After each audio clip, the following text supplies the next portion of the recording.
psikopedagogoren hitzak entzuteko gorea izango dugu. Pepa Ornogoikoetxea psikologoa da eta urte asko daramatza lanean haurtzaroaren, afektibitatearen eta babesaren arloan. 2009az geroztik, Espirales Konsultoria de Infancia erakundearen sortzaileetako bat da, eta bere ibilbidean zehar munduko hainbat herrialdetan egin du lan, Latinoamerikan, Asian eta Europan barna. Beti helburu argi batekin, haur eta nerabeak indarkeriatik babestea, eta batez ere, etxeko tratu txarrak, sexu abusua eta esplotazioa prebenitzea eta desagerraraztea.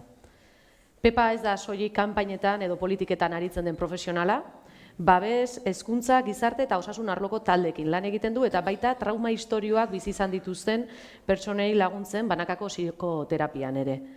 Haurren garapen afektibo eta sozialari buruzko hainbat liburu ditu idatzita, akaso asko ezagutuko dituzue, Educando el afecto, educando la alegría edo bere azken lana, aprendiendo a habitarnos, trauma historiak dituzten pertsonekin lan egiteko eredu terapeutiko bate aurkezten diguna. Pepak argi dauka, aldaketa posible dela kontzientziatik eta zaintzatik abiatzen bada. Bere blogean, orain dela gutxi idatzi zuen, protegerse es rodearte de gente que te quiere, pero sobre todo que te cuida y te abraza. La ternura que recibimos nos hace más fuertes. Eta horixe da, berak defendatzen duena, tratu honak ez gaituztela soilik babesten, baizik eta indartsuago egiten gaituztela. Beraz, entzun adi bere hitzak, eta eskerrik asko Pepa gurekin egotearren gaur.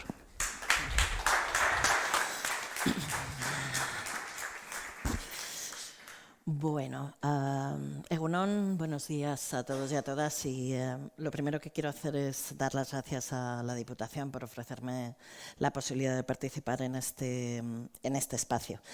El espacio municipal es un espacio único a la hora de generar entornos seguros y protectores. Un entorno seguro y protector, como vamos a hablar hoy largo y tendido, no es un espacio teórico, es un espacio vivencial.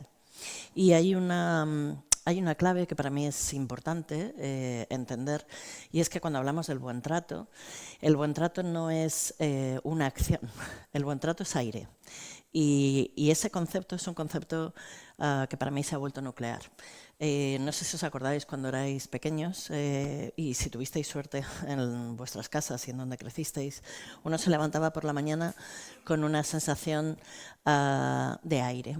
La casa estaba caliente, olía el desayuno recién hecho, la ropa estaba en el armario, limpia y guardada. Y uno tenía la sensación de que eso sucedía como por ciencia infusa.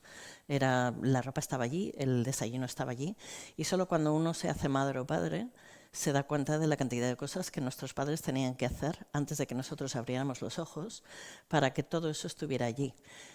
Y todo eso nosotros lo vivíamos como un aire que dábamos por hecho. No era una acción concreta, eran los besos con los que nos despertaban, el desayuno que nos preparaban, era un montón de pequeñas acciones que las figuras de crianza, fueran quienes fueran, hicieron por nosotros y nosotras para que nosotros tuviéramos esa sensación de aire en la que crecimos y en la que nos desarrollamos. Crear ese aire es generar un entorno seguro y protector.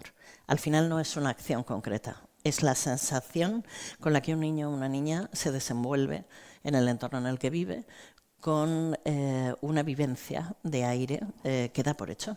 Y además es un aire interesante, si no te importa. Es interesante, a ver si estamos aquí. Es interesante porque esa vivencia de aire, ese aire no lo hemos construido nosotros. Nosotros como niños, niñas o adolescentes no somos capaces de construir en ese aire. Podemos participar en la construcción de ese aire, pero la responsabilidad de generar ese aire no es nuestra, es de los adultos, de las personas adultas que están a cuyo cargo estamos cuando somos niños o niñas. Y además es un aire que se construye de un montón de pequeñas cosas, como decíamos, que a veces son invisibles, a veces no se ven. Y esta es una de las cuestiones que a nivel político uno tiene que volver una y otra vez y otra vez y otra vez. Varias de las cosas que hay que hacer, de las que yo voy a hablar esta mañana, no se ven. No tienen un rédito político, no tienen un beneficio inmediato. Son cuestiones estructurales que acaban cambiando el aire del municipio de una manera brutal pero que acaban convirtiéndose en sonrisas de la gente que va por la calle y que se cruza y en la manera en la que la gente se relaciona. Porque al final el buen trato es una manera de relacionarse que es posible cuando uno vive en ese aire, cuando uno vive en esa ternura de la que hablaba ella cuando me presentaba, cuando uno recibe eso se le mete en la piel y uno se desenvuelve dando por hecho que eso ha existido siempre, cuando en realidad hay detrás un trabajo inmenso para que eso pase. Es ese trabajo que hacemos como familias para crearlo para los niños, niñas y adolescentes, y es ese trabajo que como responsables políticos os toca hacer en vuestros municipios para crear ese aire. Y lo digo, es importante porque el entorno es la condición para ese aire. Yo no puedo crear ese aire si el entorno no funciona. Y cuando hablo de entorno, hablo del entorno físico, hablo de las paredes, que sobre esto vamos a hablar mucho, ¿no? Hablo de el entorno físico en el que esas relaciones se desarrollan. A veces, una de las claves para mejorar los sistemas es entender el entorno como parte de la intervención. Cuando yo entro en un lugar de pasillos largos, techos altos, logotipos institucionales y sin calefacción, esto no tiene nada que ver con cuando entro en un lugar. Hace poco lo hicimos, acabamos el proceso en una empresa de lavadoras, o sea, literalmente, en el cual una de las acciones que acabamos haciendo es que en la entrada, en la recepción de la entrada, cambiamos el logotipo institucional inmenso que había detrás de la mesa de la recepcionista, que era lo primero que la gente veía cuando entraba en la oficina. Cambiamos ese logotipo institucional por un collage de las fotos de todos los trabajadores 632 de cuando eran bebés. De tal manera que las personas cuando entran en la oficina ya tienen un aire diferente, una posición diferente y un mensaje diferente que transmite la pared. Nadie ha dicho nada, nadie ha hablado, pero desde el principio la pared está transmitiendo mensajes. Es muy interesante y muy importante en este proceso pararse a pensar qué transmiten las paredes de nuestros municipios, porque las paredes de nuestros municipios hablan y dicen cosas que nosotros tenemos y que van a condicionar las relaciones que suceden dentro de ese municipio. Y entender, evidentemente, que no es posible, cuando hablemos de un entorno seguro y protector, es crear un entorno en donde, aunque alguien quiera, no puede ejercer violencia. Y voy a poner un ejemplo muy concreto para que se entienda de lo que estoy hablando. Cuando me toca hacer evaluación yo hago constantemente evaluación de entornos para ver si son entornos seguros y protectores. Entonces, cuando me toca ir a un centro escolar, una de las cosas que hago es suelo emplear al director o a la directora, pobre, como voluntario forzado, y le obligo a entrar dentro del baño. Y el resto del equipo salimos del baño y le digo al director o a la directora, grita, a ver si te oímos desde fuera. La mayor parte de los centros educativos no se oyen desde fuera. Entonces no estamos hablando de que a un niño le hagan daño, estamos hablando de que un niño se desmaye, de que a un niño le pase cualquier cosa, que un niño se quede encerrado. La mayor parte de los casos de abuso en los centros escolares suceden en los baños y en los patios. Porque para abusar sexualmente de un niño uno necesita crear una coartada, necesita crear un espacio de invisibilidad donde no se le ve. Luego ese espacio físico hay que buscarlo en algún sitio.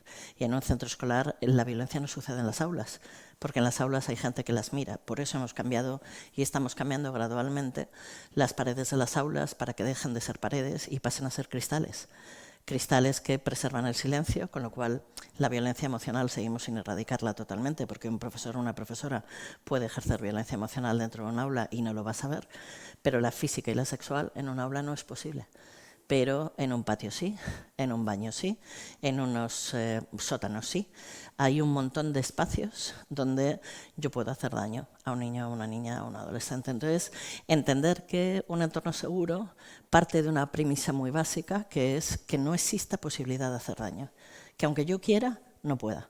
¿Por qué? Porque no tenga el espacio físico donde hacerlo, porque la gente que esté a mi alrededor lo vaya a impedir, desde un rol consciente y vaya a actuar cuando vaya a haber una situación de riesgo y donde los niños, niñas y adolescentes tengan capacidad para reconocer el riesgo y defenderse de él. Son los tres, como vamos a ver ahora, son los tres elementos básicos que yo voy a utilizar para definir lo que es un entorno seguro y protector.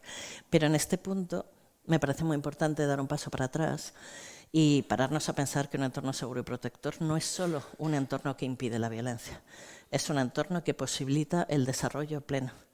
Y ese cambio de mirada es un cambio esencial, porque no estamos hablando solo de que los niños, niñas y adolescentes no vivan violencia. Estamos hablando de que puedan desarrollarse plenamente. Y desarrollarse plenamente pasa por el derecho a juego, pasa por el derecho a la participación, pasa por el derecho a unas relaciones familiares sanas, pasa por un montón de factores que no son solo que nadie me pegue, nadie me grite o nadie me insulte. Entonces, ese concepto tiene que ver con vincular el concepto de entornos seguros con dos conceptos clave, con dos enfoques clave, que es el enfoque de derechos humanos y el enfoque de protección integral. Cuando yo miro un espacio, no solo estoy pensando en un espacio en el que no se pueda hacer determinadas cosas, sino en un espacio que posibilite otras, que genere ese aire del que estábamos hablando, que es el que va a hacer que las personas se desarrollen plenamente como persona y como ser humano. Cambiar este enfoque, que es lo que ha proporcionado tanto la LOPIBI a nivel estatal como la Ley Vasca de Infancia y Adolescencia, cambiar ese enfoque es un cambio nuclear en el trabajo sobre entornos seguros y protectores, y cuando uno lo baja a nivel municipal se plasman un montón de políticas que van más allá del mapa de riesgos del municipio, ¿no? Pero mi objetivo hoy era poder contaros cómo se lleva esto a la práctica, porque hay una clave que es lograr sistematizar los procesos. Yo puedo hablar de lo que es un entorno seguro y protector en teoría, pero ¿cómo sé si un entorno es seguro y protector o no lo es? ¿Cómo sé si mi municipio es un lugar que genera ese aire del que yo hablaba al principio? ¿Cómo sé si mi colegio, si mi ludoteca, si mi biblioteca, si el centro de salud, si el centro de servicios sociales, si todos los espacios que tengo son entornos seguros y protectores o no lo son?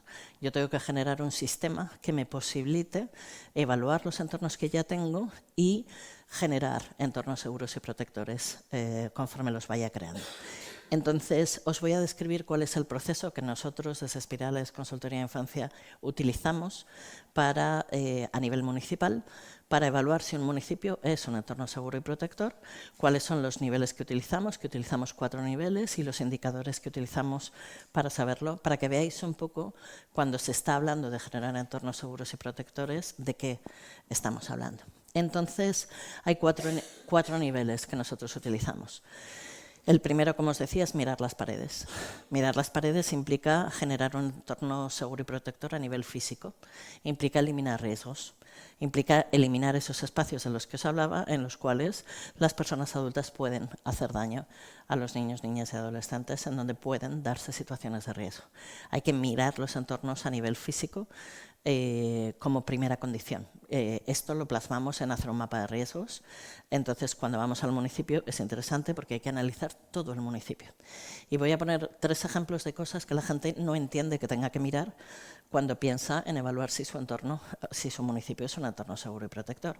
La primera son los accesos al municipio. Es muy interesante pensar en la cantidad de municipios en los que yo he trabajado, que el municipio está muy cuidado, pero los accesos al municipio para la gente que vive en los alrededores del municipio son entornos de riesgo extremo. Los caminos que la gente sigue para llegar caminando, los que los niños, niñas y adolescentes siguen para llegar caminando al colegio, son caminos con un nivel de riesgo altísimo. Entonces, los accesos al municipio, cuando se cruzan autopistas con caminos peatonales, cuando no están bien señalizados, cuando no hay luz, cuando hay un montón de factores que pueden convertir los accesos a un municipio en un entorno absolutamente de riesgo. Esa es una. 2, las zonas de juego. Es muy interesante analizar desde la perspectiva de entornos seguros y protectores las zonas de juego que tenemos en los municipios. Las zonas de juego hay que mirarlas, y hay que mirarlas desde esta perspectiva, porque la mayoría de las zonas de juego, muchas zonas de juego que tenemos, hay que deshacerlas y hay que reconstruirlas de una manera diferente. Y el tercero, ya lo he contado, los baños. Hay que mirar los baños de todas y cada una de las instalaciones que los niños, niñas y adolescentes utilizan dentro del municipio. Hace poco, les contaba ahora, mientras estábamos esperando, hace poco, porque yo trato de que los concejales y las concejalas vengan conmigo a hacer el mapa de riesgos del municipio, para generar esa mirada, para que miren su municipio de una manera que no van a verla desde el despacho. Y hace poco me tocó hacer con el concejal de deportes de un municipio la revisión de todos sus espacios. Y hubo un momento muy simbólico en el cual entramos en un polideportivo, hubo dos momentos interesantes.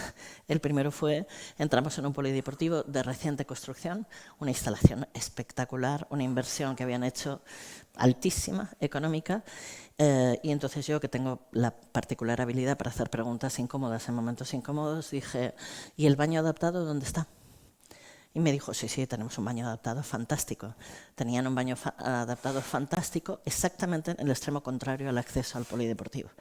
Es decir, los niños, niñas y adolescentes con discapacidad física se hacían pis encima porque no llegaban a tiempo al baño. El baño era maravilloso y cumplía unas condiciones de seguridad extremas, pero estaba puesto en el lugar extremo y los niños pequeños tampoco querían ir al baño porque habían puesto los baños al otro lado y les daba miedo cruzar el pasillo. Entonces los niños pequeños no utilizaban el baño, no se arriesgaban a utilizar el baño. Esta fue una.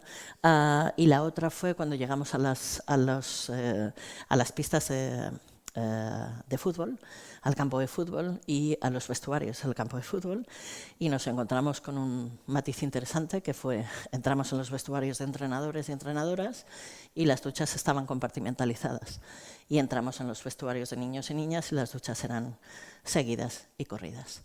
Y yo le dije al concejal, qué interesante, ¿no? Si para una persona adulta es bueno y protector tener una cabina y poderse tener intimidad y protegerse cuando va a ducharse, porque para los niños no. ¿Cuál es el criterio que sigues para poner duchas corridas para los niños, niñas y adolescentes y cabinas para las personas adultas? Si para una persona adulta una cabina es un elemento de protector, para un niño, niña y adolescente todavía más. Una de las cosas que había que hacer era cambiar las duchas de los campos de fútbol. Eso fue una de las cosas que quedó en el listado, porque al final de este proceso de mapa de riesgos lo que sale es un largo listado de cosas que vamos haciendo gradualmente conforme podemos, que es lo que yo le digo a los concejales y a las concejalas cuando trabajo con ellos. Esto no va de un órdago a la totalidad y esto no va de cambiar las cosas de hoy para mañana. Esto va de tener un listado y a partir de ahí establecer prioridades y empezar por algún lado y poco a poco ir cambiando, ir modificando todos los riesgos que hay en las instalaciones físicas. Así que tenemos que empezar por ahí, por mirar las paredes. Hay un segundo nivel que veremos ahora que es muy interesante, que es esas paredes pueden ser seguras físicamente y absolutamente frías emocionalmente. Entonces, la frialdad emocional genera inseguridad emocional. La seguridad emocional tiene que ver con la calidez. Hay que hacer que los espacios sean espacios cálidos. Los espacios en los que viven niños, niñas y adolescentes sean espacios cálidos. Hay un tercer nivel que tiene que ver con el rol de las personas adultas en asumir su responsabilidad sobre el municipio como entorno seguro y protector. En qué medida generamos comunidad dentro de nuestro municipio y en qué medida los actores profesionales que intervienen en el municipio son conscientes de su rol como garante de ese entorno seguro y protector. Y un último elemento que es muy interesante, que es que para que un entorno sea un entorno seguro y protector, todas las personas que viven en ese entorno, sean personas adultas o sean niños y niñas, tienen que poder ser protagonistas de sus propias vidas. Y voy a poner un ejemplo muy básico. Un instituto, hace poco, al que fui a hacer la evaluación, unas instalaciones increíbles, otro instituto creado de la nada, una inversión brutal, unos laboratorios, un polideportivo, algo impresionante. Pero cuando entramos, de repente vimos al fondo del pasillo una larga fila de chavales. Una larga fila de chavales por un lado, de chicos por un lado y de chicas por otro. Y nosotros seguimos y el director siguió enseñándonos las instalaciones y tal. Y entonces cuando pregunté, ¿qué están haciendo estos chicos? Están yendo al baño, me dijo. Le dije, ¿y los baños que acabamos de ver por todo el instituto? No, es que los tenemos todos cerrados, porque es que los chavales son unos bestias y destrozan los váteres y destrozan las instalaciones. Entonces solo tenemos un baño abierto durante los patios y además se tienen que apuntar en un listado para ver quién va a cada hora al baño. Y además tenemos un educador o una educadora en la puerta dándoles el papel higiénico para controlar qué papel higiénico entran. A partir de ahí yo respiré hondo y le dije al director, es interesante porque son muy bestias, pero los laboratorios no los han roto. Y el polideportivo tampoco los han roto. ¿Usted se ha parado a pensar que solo le rompen los váteres? Digo, a lo mejor tiene que ver con la mierda que se acumula en este centro. Estas cosas A partir de ahí, bueno, fue un proceso interesante de transformación del clima. Entonces, un entorno en donde yo tengo que pedir permiso para ir al baño y permiso para obtener papel higiénico para ir al baño, nunca es un entorno seguro y protector. Y da igual las instalaciones que me crees alrededor, puedes cumplir las instalaciones físicas, pueden ser instalaciones cálidas, pero si yo no puedo ir al baño sencillamente cuando lo necesito y ser protagonista de mi decisión sobre cuándo voy al baño y cuándo no voy al baño, a partir de ahí, por ejemplo, una cárcel, yo la puedo pintar de colores, poner muebles bonitos, jamás va a ser un entorno seguro y protector desde el momento que las personas que viven allí no pueden decidir sobre su propia vida. Entonces se trata de generar municipios en donde la gente pueda decidir sobre su propia vida, incluidos los niños, niñas y adolescentes que viven en ese municipio. Así que vamos a ver cada uno de los 4 niveles, porque cada uno de los 4 niveles conlleva un trabajo. Ya les anuncio que aquí hay trabajo. Las paredes, el entorno seguro y protector a nivel físico. Ahí les he puesto todos los entornos que hay que mirar en el municipio, porque es interesantísimo. Hay que mirar todos los entornos en donde viven los niños. Entonces tengo desde, por supuesto, todos los centros educativos de todos los niveles educativos. Tengo todas las instalaciones deportivas. Tengo las ludotecas y todas las instalaciones de educación no formal y de ocio y tiempo libre. Tengo la biblioteca, tengo la escuela de música, tengo el centro de servicios sociales, tengo el centro de salud. Tengo un montón de espacios, tengo los espacios de juego, tengo los accesos, tengo un montón de espacios que los niños, niñas y adolescentes utilizan cada día. Y tengo que garantizar que en esos espacios no haya rincones ciegos, que en esos espacios no haya ventanas rotas, que en esos espacios los baños adaptados estén suficientemente accesibles como para poder utilizarlos. Tengo que garantizar toda una serie de cosas, toda una serie de indicadores que tienen que ver con generar la seguridad a nivel físico. Y tengo que ir con un listado, nosotros tenemos un listado de indicadores y vamos haciendo el checklist de indicadores, ese listado es público, lo podéis utilizar, y vamos haciendo el checklist de cada uno de esos espacios y al final te sale un listado de mejoras que hay que hacer, desde cambiar las ventanas rotas, cerrar puertas de acceso a sótanos que no tienen tal, cambiar las escaleras. Por cierto, las escaleras son uno de los elementos de riesgo más comunes y más aceptados dentro de los espacios públicos que tenemos. Hay un montón de cosas que hay que hacer. Hace poco tuvimos una discusión. Voy contando este tipo de ejemplos para que se entiendan los procesos. Tuvimos una discusión con el director de la escuela de música de un municipio. Las escuelas de música son fundamentales porque tienen aulas cerradas y clases individuales. Y si no se ponen ventanas en esas aulas que son clases individuales pueden pasar cosas. Entonces, todas las aulas de todas las escuelas de música tienen que tener cristal. El director en cuestión estaba muy ofendido porque como las puertas no tenían cristales, las familias se quedaban de pie detrás de la puerta, tratando de escuchar lo que pasaba mientras sus hijos estaban en clase. Y entonces el director se sentía ofendido y yo le decía, es que esto es tan fácil como ponga usted un cristal y cree un espacio de seguridad de tal manera que desde fuera uno como profesional tiene que acostumbrarse a que cualquier cosa que haga pueda ser vista. Yo como profesora o como profesora no debo tener ningún miedo a que se vea lo que estoy haciendo dentro de un aula. Yo como trabajador social no tengo que tener ningún miedo a que se vea desde fuera lo que estoy haciendo en una entrevista. Otra cosa es que se oiga, pero que se vea. Yo como profesional debería tener claro que cualquier persona puede ver y evaluar lo que yo estoy haciendo en mi trabajo. Y si no puedo dejarme evaluar y dejarme ver, hay algo que no está bien colocado. Entonces, todos esos espacios son espacios a los que hay que ir y que hay que revisar y que hay que mirar desde esta perspectiva. Desde esta perspectiva de si un niño grita, le oigo, si un niño se desmaya, me voy a enterar, si un niño quiere venir solo aquí, puede hacerlo. Hace poco hicimos un proceso de protagonismo infantil con niños muy interesante en el análisis de los espacios arquitectónicos, y una de las cosas que nos sacaron es tan básica como ¿por qué los botones de los ascensores están en vertical? Si los pusieran en horizontal, yo que vivo en el 8º, decía uno, podría darle el botón de mi casa y podría llegar a mi casa solo. Pero como están en vertical, no llego al 8º, le doy al 6º y subo 2 pisos andando. ¿Sí? Entonces son cosas tan básicas y tan simples como eso que tiene que ver con meter el 4º nivel, el nivel de protagonismo de los niños, niñas y adolescentes a la hora de definir cuáles son sus necesidades en el municipio y qué cosas necesitan de los espacios. Si no les preguntamos, hay cosas que directamente no vemos. Segundo, localización y acceso. He explicado ya lo del acceso a los municipios, es un tema, y la localización es un problema.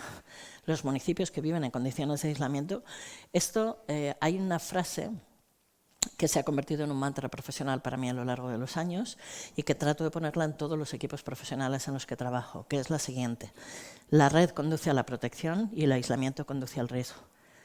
Todas las familias en situación de riesgo con las que trabajamos son familias aisladas. Son familias que no tienen red, son familias inmigrantes que acaban de llegar y tal, son familias que viven en condiciones de aislamiento. El aislamiento conduce al riesgo, la red conduce a la protección. Nadie está protegido solo.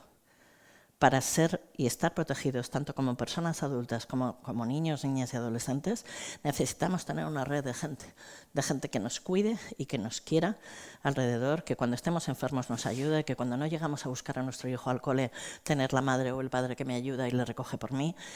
Todos necesitamos una red de apoyo. Los municipios en condiciones de aislamiento es un problema, hay que trabajar en red, que luego veremos sobre esto, pero hay que crear conexiones. Los medios de comunicación públicos, los transportes públicos son uno de los elementos a analizar desde esta perspectiva. En uno de los procesos que hicimos el año pasado, otra vez de protagonismo infantil con los chicos, muy interesante, que lo hicimos, esto lo voy a decir, en Ibiza, el mayor pero que nos pusieron como entorno seguro y protector para Ibiza fue que no tenían autobuses suficientes. Entonces no había transporte público suficiente y no podían ir a utilizar el polideportivo porque si sus padres no podían llevarlas en coche, no podían ir a utilizar el polideportivo. Si no podían ir a la piscina, que tenían unas piscinas alucinantes, pero no podían utilizarlas porque no podían llegar. Entonces los transportes públicos y el aislamiento es uno de los temas que hay que analizar en este proceso. Por supuesto, todas las políticas de accesibilidad y adaptabilidad de los espacios, esto está fuera de toda cuestión.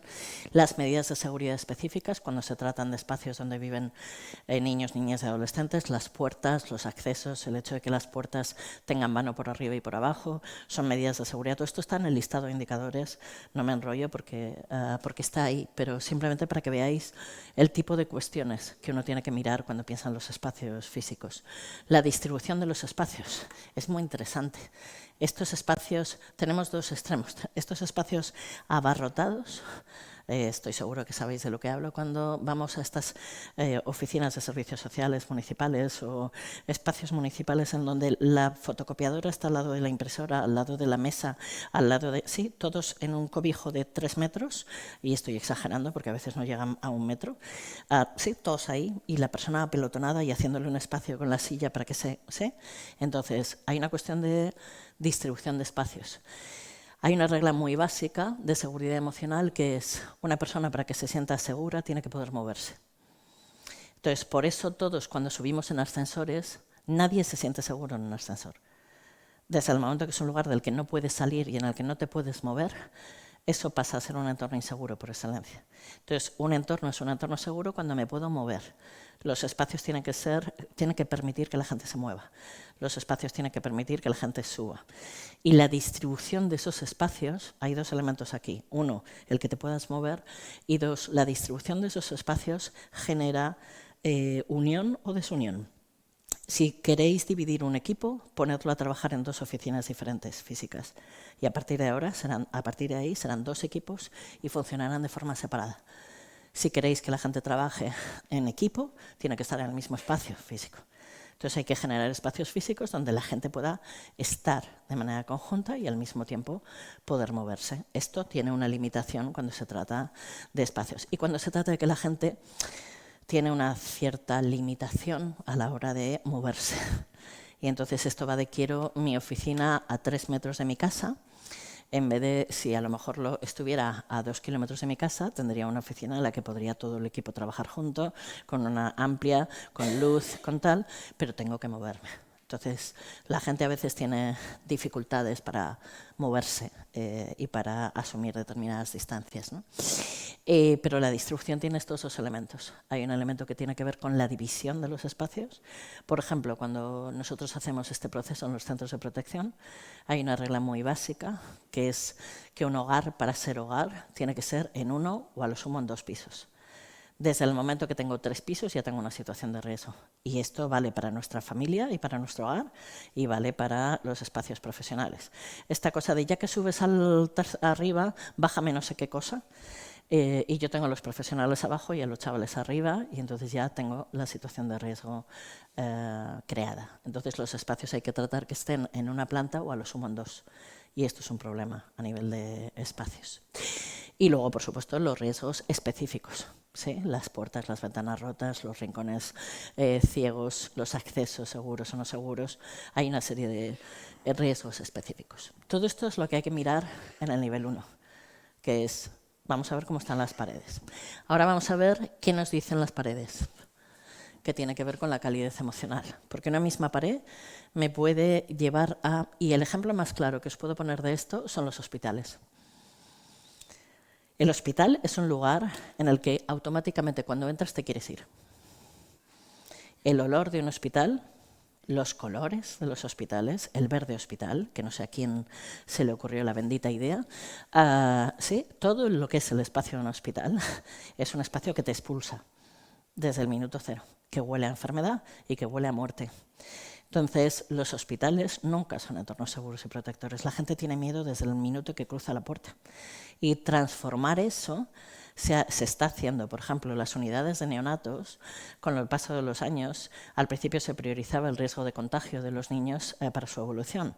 Hoy en día, las unidades de neonatos avanzadas son salas de juegos, en las cuales se obliga a los padres a permanecer permanentemente uno de ellos con el niño y los niños están jugando y se mueven por las camas y se mueven por los juegos. ¿Por qué? Porque se ha descubierto que evolucionan infinitamente mejor, se curan antes y evolucionan mejor si se mueven, si juegan, si tienen interacción, si tienen la figura afectiva a su lado, si les cuentan el cuento antes de dormir. Resulta que todo eso es mucho más importante para que se recuperen que el riesgo de contagios.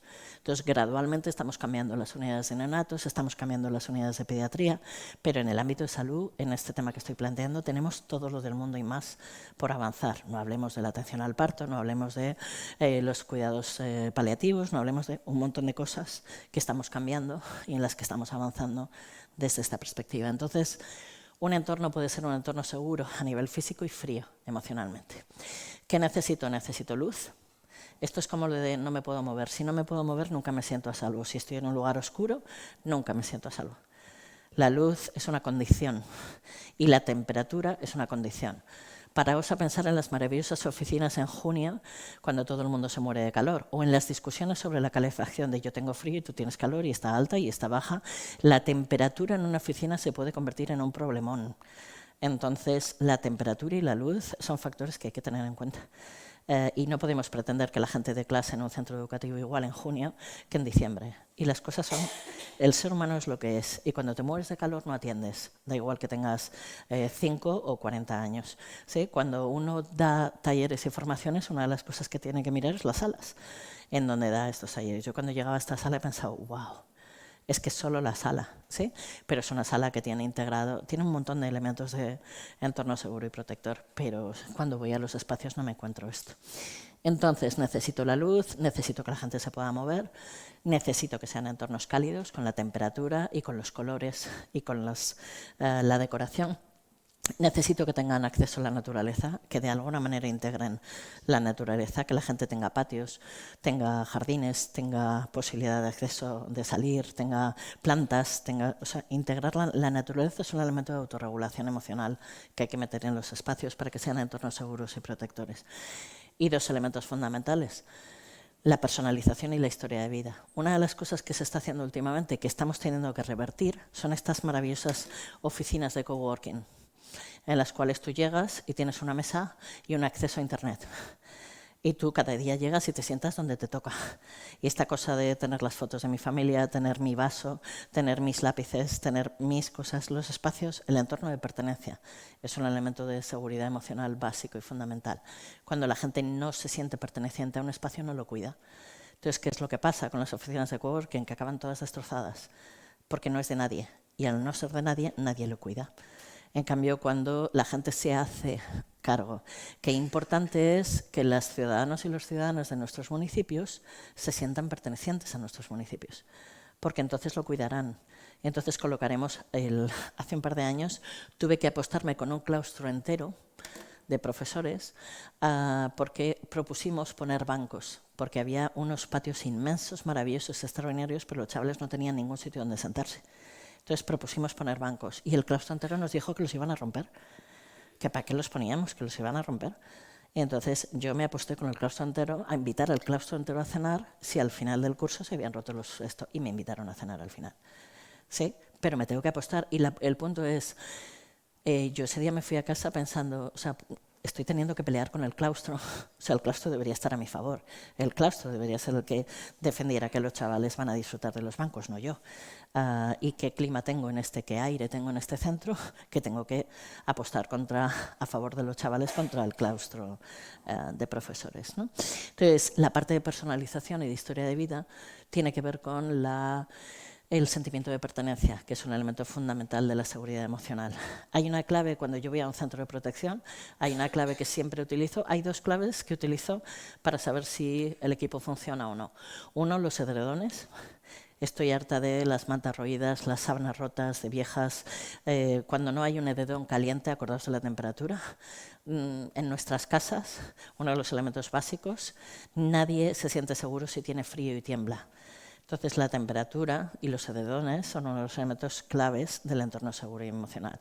Y el otro elemento clave es si los niños tienen fotos de sus familias. Si un niño se siente seguro y a salvo, va a tener fotos de sus familias, aunque viva en un centro de protección en su mesilla.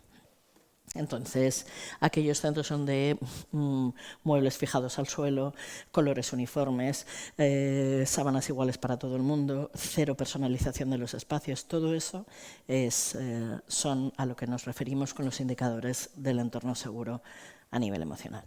Así que una de las cuestiones clave cuando uno va al municipio es, ¿hay personalización del municipio? Hace poco estuve en un municipio que me pareció súper interesante, que había puesto cuadros en determinados espacios de las fotos, había convertido las fotos de los habitantes del municipio en cuadros. Porque había un pintor en el municipio muy bueno y entonces se dedicaba a hacerle a sus vecinos cuadros. Los vecinos le llevaban una foto y hacía cuadros y los colgaban en el espacio público. Entonces, hay muchas maneras de hacer sentir a la gente perteneciente al municipio donde vive. Hay muchas maneras de poner calidez en los espacios físicos del municipio que permitan que la gente los use y los cuide. Y una de las cosas que uno tiene que plantearse es, si tengo una instalación rota y la arreglo y la vuelven a romper, es como los chavales del instituto rompiendo los váteres. Algo no funciona en esa instalación si la gente no la cuida. La instalación tiene algún fallo, porque aquello que la gente utiliza y que hace suyo, la gente lo cuida. Luego, si algo aparece sistemáticamente roto, es porque no funciona. Y uno tiene que dar un paso para atrás y plantearse en qué me he equivocado con esta instalación. Me he equivocado en cómo la he puesto, en cómo la he construido, en cómo la he diseñado, en el lugar que le he dado, porque si la instalación funciona, la gente no la rompe. Es un criterio básico. Tercer nivel, yo sigo y luego me podéis preguntar. Tercer nivel para analizar si un entorno es seguro y protector, si existen personas adultas conscientes, generadoras y garantes de ese espacio seguro y protector. ¿Eso qué significa en un municipio? Significa tres cosas. Primero, generar comunidad, que haya espacios de relación, que la gente tenga relación entre sí, que la gente se conozca, se trate y se encuentre. Entonces, los espacios de relación que generan comunidad son fundamentales. Las fiestas se llevan gran parte del presupuesto municipal y se lo llevan, entre otras cosas, porque es un espacio de relación. Entonces, los espacios de relación generan comunidad y esto tengo que trabajarlo de una manera consciente y darme cuenta del valor que tienen los espacios de relación en el municipio. Dos, el trabajo en red. Es imposible generar un entorno seguro y protector si los profesionales que trabajan en el municipio no trabajan en red, no trabajan de la mano. Y esto incluye, entre otras cosas, la mesa de infancia, la mesa de coordinación de infancia a nivel municipal, pero no es lo único. Hay un montón de cosas que hacer para garantizar el trabajo en red. Y tres, promover la afectividad consciente como competencia profesional. Y sobre esto me voy a detener un minuto porque es un concepto clave. Un entorno seguro es un entorno cálido, lo hemos dicho, y la calidez se establece por la afectividad. Nadie se siente seguro en un entorno en donde le tratan con frialdad. El buen trato se define por relaciones afectivas, por relaciones cálidas. Y es tan básico como si no hay esas relaciones afectivas, ese espacio pasa a ser un espacio de control, un espacio de evaluación, un espacio frío. Y nunca es un entorno seguro y protector. Entonces, esto que a mí me nace de natura, hacerlo con la gente a la que quiero, cuando soy profesional y tengo un rol educativo o de cuidado, pasa a ser una obligación profesional. Pasa a ser una competencia profesional de obligado cumplimiento. Y voy a poner 3 ejemplos para que se entienda esto. Volviendo a los hospitales. Todos los que hemos vivido un ingreso hospitalario, os recordaréis perfectamente ese maravilloso momento de las 7 de la mañana en donde se abre la puerta. Buenos días, que vengo a ponerte el termómetro. Y piensas, mierda, estaba dormido. ¿Sí? Las enfermeras y los enfermeros son capaces, muchos de ellos van con una linternita puesta aquí, abren la puerta con cuidado, entran a oscuras, se acercan a la persona, le ponen el termómetro y se van sin que la persona se haya despertado. Eso es su obligación profesional. ¿Por qué es su obligación profesional? Porque resulta que la gente para curarse necesita dormir. Luego, si duermen, se curan antes y se van antes, que es mi objetivo, que se vayan antes del hospital lo antes posible, no que se queden. Entonces, parte de mi obligación profesional como enfermera o enfermero es respetar los ritmos de sueño de los pacientes. Con lo cual, a partir de ahí, ¿tengo que poner el termómetro? Por supuesto, porque hay que comprobar si hay infección. Y todas las mañanas hay que poner el termómetro. Pero uno puede, la manera en la que pongo el termómetro marca la eficacia de mi intervención. Entonces, la afectividad consciente tiene que ver con la manera en la que hago las cosas. Segundo ejemplo, yo tenía mi hijo en primaria, iba a un cole de estos que los peques entraban por filas. ¿Sabéis esta cosa de les ponen en filas? ¿Sí? La maestra de mi hijo, que tenía un vínculo muy especial con mi hijo, era la única de todas las profesoras que cada mañana pasaba por toda la fila de niños y les iba saludando uno por uno. Buenos días, Juan. A uno le decía en la cabeza, a otro le decía qué camiseta más chula llevas hoy, cómo me gustó el dibujo que hiciste ayer, así toda la fila. El resto de los profesores se ponían al comienzo de la fila y decían, ¡vamos! Eso es afectividad consciente. Afectividad consciente es entender que los niños para aprender necesitan sentirse seguros. Y para sentirse seguros necesitan ser tratados con afecto. Si la maestra de mi hijo, que tenía un vínculo muy especial con mi hijo, hubiera ido y hubiera saludado solo a mi hijo, eso hubiera sido vínculo con mi hijo, pero daño para todos los demás. La afectividad consciente no es fruto del vínculo, no es algo que yo hago con la gente que quiero, es algo que yo hago porque es mi obligación profesional con todo el mundo que está a mi cargo.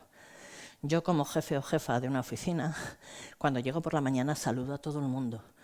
No saludo a la gente que me cae bien. Si voy a tomar café como responsable de una oficina, tomo café con cualquier persona de la oficina, no tomo café con mi corrillo. Porque si tomo café con mi corrillo, si soy un subordinado puedo tomar café con quien quiera, pero si soy jefe o jefa, paso a ser responsable del bienestar emocional de mi gente.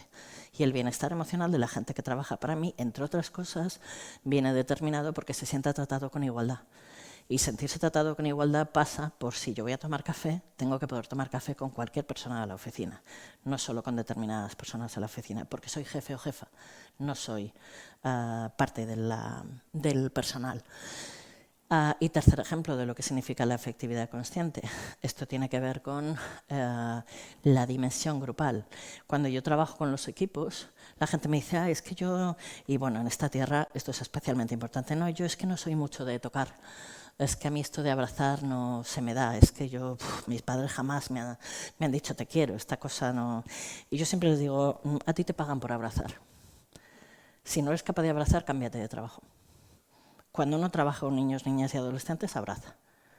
Y abrazan no porque a uno le guste abrazar, sino porque los niños necesitan ser abrazados para estar sanos. Entonces, cuando un niño viene a darme un abrazo, yo le doy un abrazo y yo no voy a buscarlo. Pero yo tengo que ser capaz de abrazar a aquel niño que me pida un abrazo. Tengo que ser capaz de decirle, qué orgulloso estoy de ti, qué trabajo más bonito has hecho. Tengo que ser capaz de expresar el afecto. Una cosa es sentir el afecto y otra cosa es expresarlo. Parte de la afectividad consciente como competencia profesional tiene que ver con ser capaz de expresar el afecto. Hay personas a las que no les han expresado el afecto en la crianza nunca, que tienen verdaderas dificultades para hacer esto, que se sintieron queridos pero nunca se lo dijeron. Esta cosa de, oye, que la frase te quiero no se desgasta, ¿eh? que conforme, te lo juro, que lo puedes repetir y no pierde valor. Es más, lo suele aumentar cuando lo conviertes en una pauta cotidiana, y los niños necesitan oír que les queremos y necesitan sentirse abrazados y necesitan sentirse reconocidos, porque es parte de la seguridad emocional. Entonces, si trabajas construyendo puentes, no me importa si eres capaz de abrazar o no abrazar, pero si eres un trabajador social, una educadora social, un psicólogo, un maestro, cualquier persona, una enfermera, un médico, cualquier persona que trabaje con niños, niñas y adolescentes, cualquier persona que trabaje con personas con discapacidad, cualquier persona que trabaje en una residencia de la tercera edad, cualquier persona que tenga un rol educativo, un rol de cuidado, pasa a ser su obligación ser afectivo, porque ser afectivo genera el entorno seguro.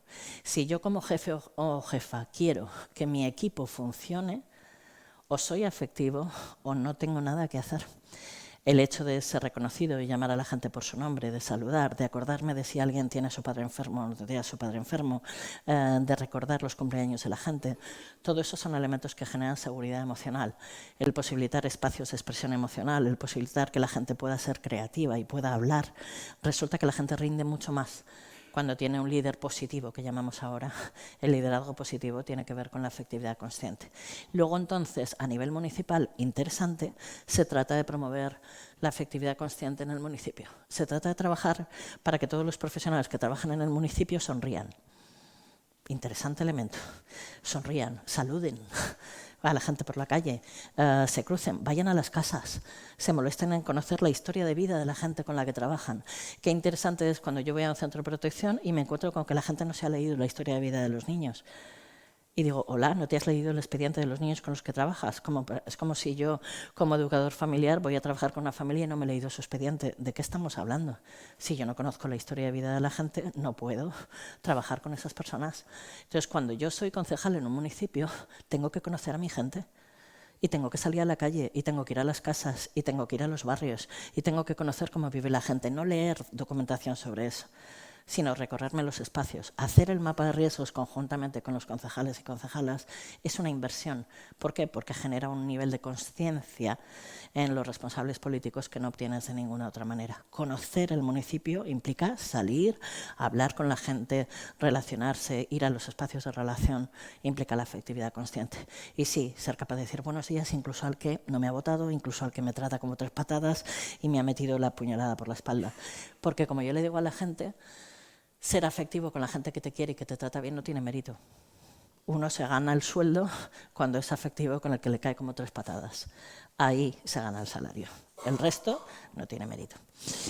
Entonces, las habilidades, si yo defino la afectividad consciente como competencia profesional, defino una serie de habilidades que metemos en los procesos de selección de personal, en los procesos de formación interna de los profesionales, en las oposiciones. Esto se está metiendo en los contenidos de las oposiciones. O sea, esto tiene que ir gradualmente permeando los sistemas para convertir los espacios de cuidado en espacios afectivos, porque si no, nunca van a ser entornos seguros y protectores.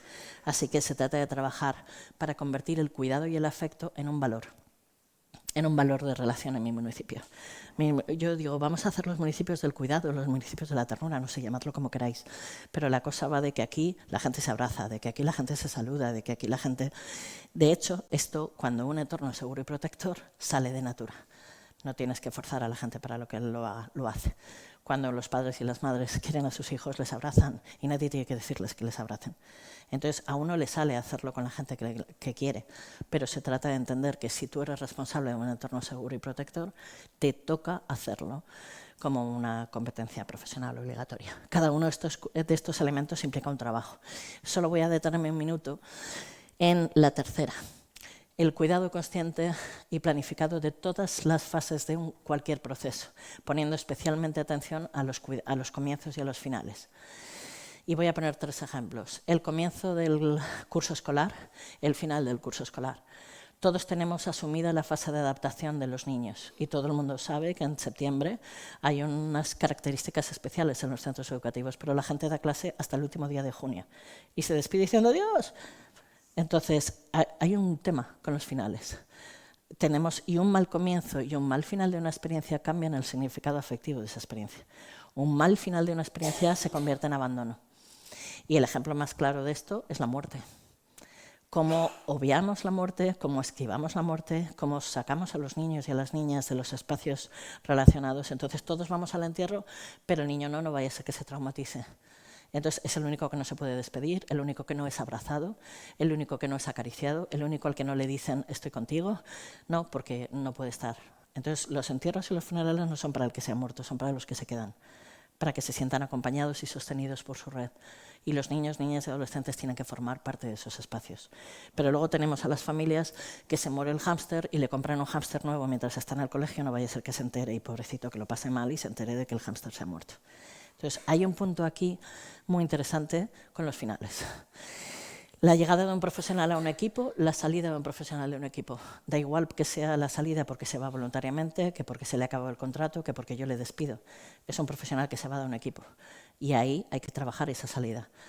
La llegada, el comienzo de un proyecto, el final de un proyecto. El comienzo de un periodo dentro de un proyecto, el final de ese periodo. Hay un montón de comienzos y un montón de finales en el trabajo que hacemos. El comienzo de una legislatura, el final de una legislatura. La evaluación de lo que he hecho es parte de un buen final. Si yo presento una cuenta de resultados y si yo presento una evaluación de riesgos, estoy haciendo un buen cierre de un proceso profesional. Entonces, esto es muy interesante cuando uno analiza los comienzos y los finales, y hay un problema especialmente importante con los finales y con los cierres abruptos. A los niños se les saca de los procesos, se les cambia de colegio, se les cambia de espacio, la gente se va sin hacer procesos de cierre y de despedida que les permitan integrar afectivamente esa experiencia.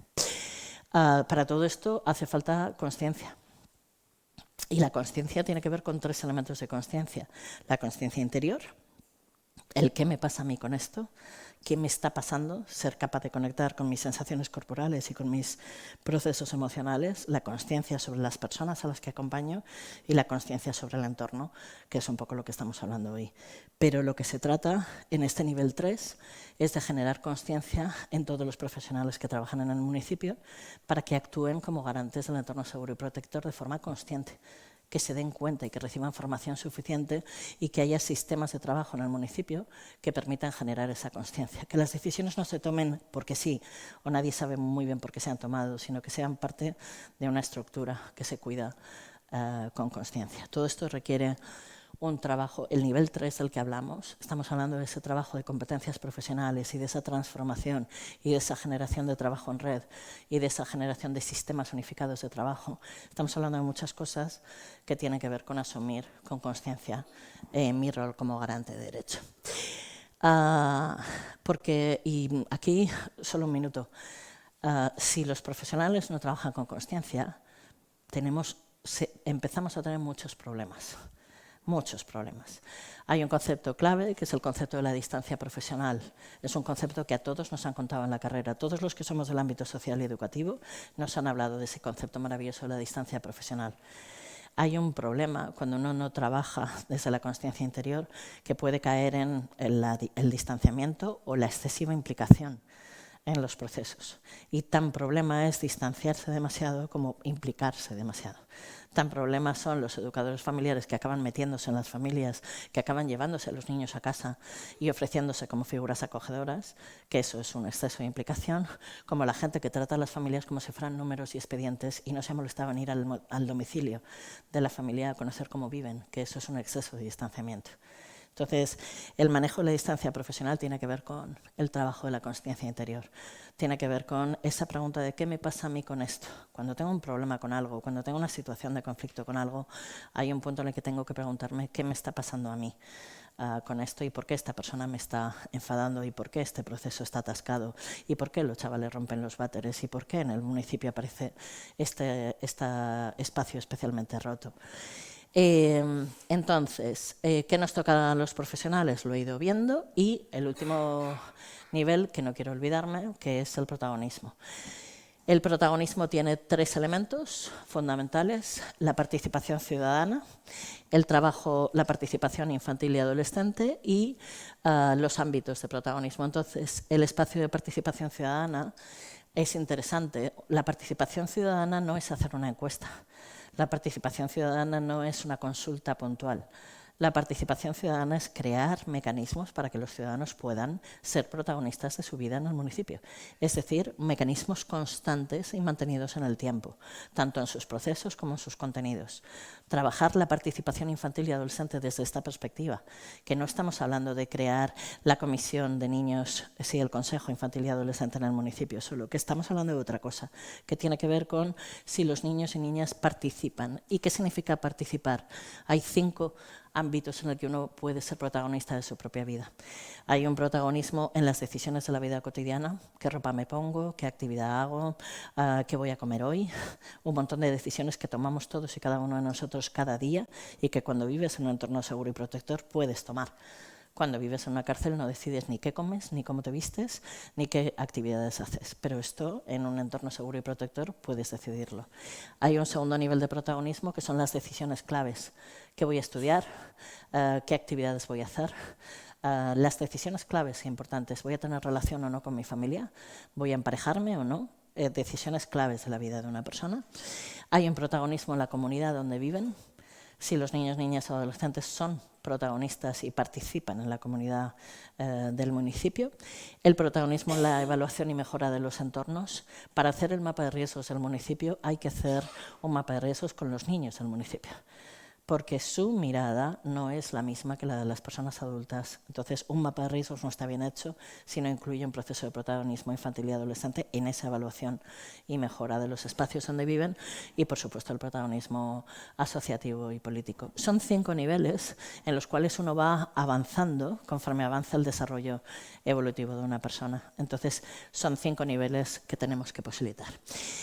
Y voy a acabar solo con la parte política, que es qué significa esto que hay que hacer como concejala de un municipio para todo este proceso que he descrito, cómo lo creo, qué necesito. Pues necesito 4 cosas. Primero, compromiso institucional. Entender que esto lo hago no porque me vaya a generar un rédito, sino como una inversión en crear ese aire que busco para mi municipio. Y es una inversión en la que a lo mejor no me beneficio yo, a lo mejor se beneficia el que gobierne después, a lo mejor se benefician los ciudadanos y nunca se ve, porque es una de esas muchas acciones invisibles que generan ese aire, pero hay un compromiso institucional en este proceso. Necesito hacer la evaluación del entorno del municipio. Este es un paso que no se pueden saltar. Hay que hacer un mapa de riesgos del municipio y hacer una evaluación del municipio como entorno seguro y protector para saber por dónde empezar en todo este proceso. Hay que revisar las políticas de recursos humanos. Hay muchas de las cuestiones que tienen que ver con los entornos seguros y protectores con el nivel 3, que tienen que ver con la falta de formación, con la falta de supervisión, con la escasez de personal, con las titulaciones inadecuadas, con la preparación, con un montón de factores que tienen que ver con las políticas de recursos humanos. Introducir la supervisión como una condición imprescindible para el trabajo de los equipos que están a mi cargo. O sea, trabajar en el ámbito social, en el ámbito educativo y en el ámbito sanitario sin supervisión es negligencia. Nadie puede trabajar bien sin supervisión. Y ese es un elemento que hay que meter de forma sistemática en todos los equipos que están a mi cargo. Igual que hay que garantizar su actualización técnica. Tenemos un tema con los entornos seguros y protectores con la formación sobre trauma. Todo lo que se ha avanzado sobre psicología de trauma hace 10 años no se conocía y la gente sigue trabajando como educador, como psicólogo, como trabajador social en los municipios sin tener formación de trauma. Entonces, la actualización técnica es un elemento imprescindible que corresponde al responsable de los equipos garantizar en los equipos que están a su cargo. El trabajo en red, ya lo he dicho a todos los niveles del municipio, garantizar esos espacios de trabajo en red y promover el cuidado como un valor del municipio, que este es un elemento que va desde qué temáticas trabajamos en las fiestas del municipio, hasta qué tipo de actividades promuevo, hasta cómo las organizo, hasta qué discursos doy y de qué hablo cuando hablo en el municipio. Tiene que ver con muchas cosas, pero tiene que ver con integrar ese cuidado como un valor institucional. Y al final, todo eso se acaba plasmando en este pequeñito listado, que son 5 cosas, 5 instrumentos que cada municipio tiene que tener. Todo municipio que quiera ser un entorno seguro y protector tiene que tener una política de protección de infancia y adolescencia específica de su municipio. Todo municipio que quiera ser entorno seguro y protector tiene que tener un código de conducta para sus profesionales que tengan que firmar cuando firman los contratos de trabajo en su municipio. Todo tienen que tener un mapa de riesgos actualizado, al menos cada 5 años. ¿sí? Es el mínimo. Lo mejor es cada 2 o 3 años, pero al menos cada 5 años. Cada legislatura hay que revisar el mapa de riesgos. Tiene que haber, por supuesto, protocolos de detección, derivación y denuncia, y los mecanismos de denuncia accesibles y amigables para los niños, niñas y adolescentes para que puedan ejercer también ese protagonismo desde la perspectiva de contar las situaciones de riesgo y de desamparo que pueden estar viviendo. Y creo que hasta aquí. Gracias.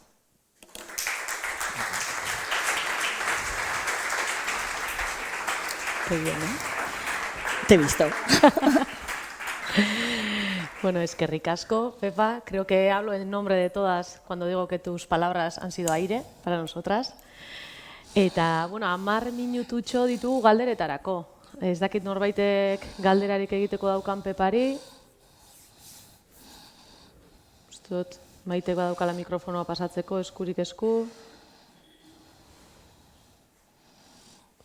Bueno, bestela, badakita un momentu izaten da lotza puntu bat ematen du honek, gero ere kafe orduan, bueno, Pepa geratuko da gurekin, orduan bestela norbaite nahiago badu kafe orduan gerturatu Peparen gana, aukera baduka hortarako ere. No, ¿bai? No. Hola, Pepa. Gracias por la intervención. Yo creo que nos ayuda también para ver un poquito el trabajo que estamos realizando, nuestros servicios, nuestros municipios. Bueno, nos inspira y nos da aire para nuevas ideas, nuevas alarmas que se puedan encender. Yo cuando hablabas de red, de los municipios, de los propios ayuntamientos, quería preguntarte ¿cuáles definirías como las claves para una coordinación que sea eficaz dentro de los propios ayuntamientos, ¿no? Porque hablábamos de un prisma integral, que veamos a los niños, niñas y adolescentes en su todo, y ¿cuáles nos definirías como las claves para una coordinación eficaz? Gracias. Muy buena pregunta. Y además, en mi experiencia, la coordinación acaba siendo eficaz en función del proceso que se ha seguido para crearla. Y este es un dato que yo hace años no tenía, pero que ahora lo tengo clarísimo. Si la mesa de coordinación de infancia es una decisión impuesta, no funciona. Entonces, en mi experiencia, la mejor forma de empezar este proceso es hacer el mapa de riesgos. Cuando haces el mapa de riesgos, que todos los implicados son evaluados, ¿sí? Porque tú vas a todos los ámbitos del municipio, a todos los espacios en condiciones de igualdad. Y entonces haces el mapa de riesgos con todos y a partir de ahí educación, sanidad, servicios sociales, toda la gente participa en este proceso. Al participar en este proceso y hacer el proceso físico, porque yo vuelvo a la parte física y emocional, al recorrer sus espacios y ver las ventanas rotas y los accesos cerrados y los baños y tal, empiezas a generar un nivel de conciencia. Y desde esa conciencia la gente se sienta a trabajar de otra manera. ¿Sí? Entonces, para mí, la primera clave sería cuidado con el proceso, porque el proceso, para crear los espacios de coordinación, marca la eficacia de esos espacios. Entonces, los espacios de coordinación no deben ser espacios impuestos, deben ser espacios procesuales. Y en mi experiencia, los procesos que funcionan son los físicos. Igual que es importante la temperatura en una oficina, es importante que la gente vaya a ver. Es importante que un concejal o una concejala conozca el municipio físicamente y que se recorra todos los barrios. Es importante que el de cada ámbito sea responsable y conozca cada uno de los espacios que está a su cargo, y hacer ese mapa de riesgos conjuntamente va generando una sinergia. A partir de esa sinergia, criterio 2, tenemos que hacer estos 5 instrumentos de los que hablaba al final conjuntamente. Entonces, ahí empiezas la coordinación con un objetivo concreto. No es coordinación, ¿sí? Sino vamos a definir los códigos de conducta, vamos a definir los protocolos de derivación, vamos a definir la política de protección, y cuando ya tenemos todos esos instrumentos negociados, conversados, consensuados, etcétera, etcétera, la coordinación sale sola. Entonces, en mi experiencia, tiene que ver con el proceso y con empezar con el mapa de riesgos, porque además, cuando vas después a definir cuáles son las medidas que tú vas a meter en los códigos de conducta o en la política de protección, tiene mucho que ver con el mapa de riesgos.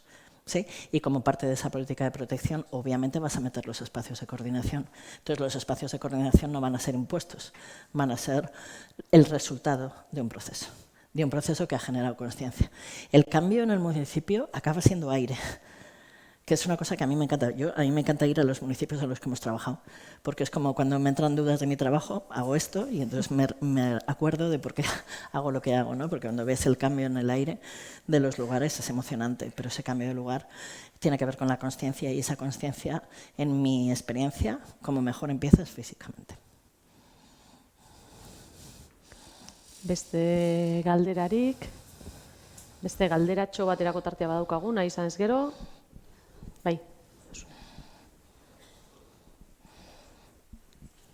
No has mencionado en ningún momento qué papel tienen los arquitectos municipales en toda esta movida.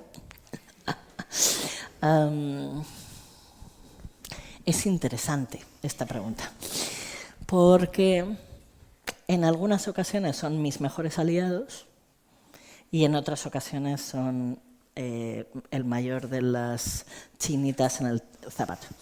Y en mi experiencia tiene que ver con, lo voy a decir porque no puedo decirlo de otra manera, con su ego profesional.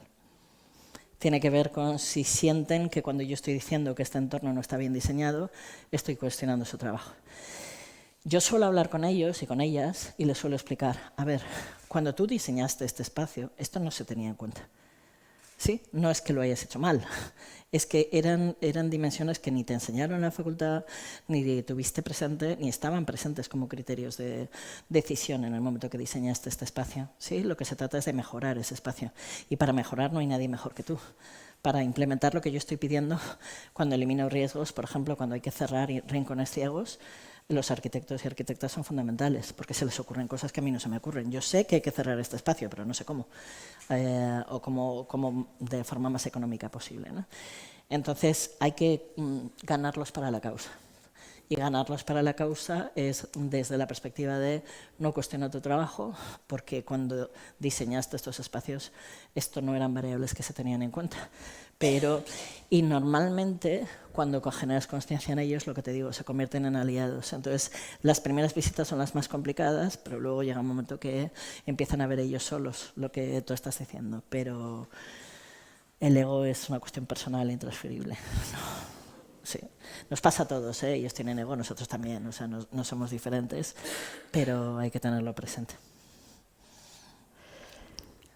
Y bueno, lo que es bonito, perdón, se me olvidaba, lo que es muy interesante es, al final, llegar a los criterios. Como parte de la política de protección, una de las cosas que sacas es el listado de cosas que cualquier entorno nuevo que se vaya a crear en el municipio tiene que cumplir. Y entonces, a partir de ahí, el proceso va solo. Por eso digo que se va generando aire, porque tú, dentro de la política de protección, vas a delimitar cuáles son los criterios que tienes que seguir para crear un nuevo colegio, para crear una nueva ludoteca, para crear cualquier espacio que vayas a crear nuevo. Si voy a cambiar los columpios de un sitio, ¿qué condiciones tienen que cumplir los columpios que voy a poner en esa zona de juegos, ¿no? Bueno, eskerrak emango dizkiogu Pepari. Pepa, hablabas de red, de la importancia de red. No olvidemos que Gastemática también es una red. Creo que, bueno, ha ganado mucho valor hoy escuchando tus palabras. Eta eskerrik asko.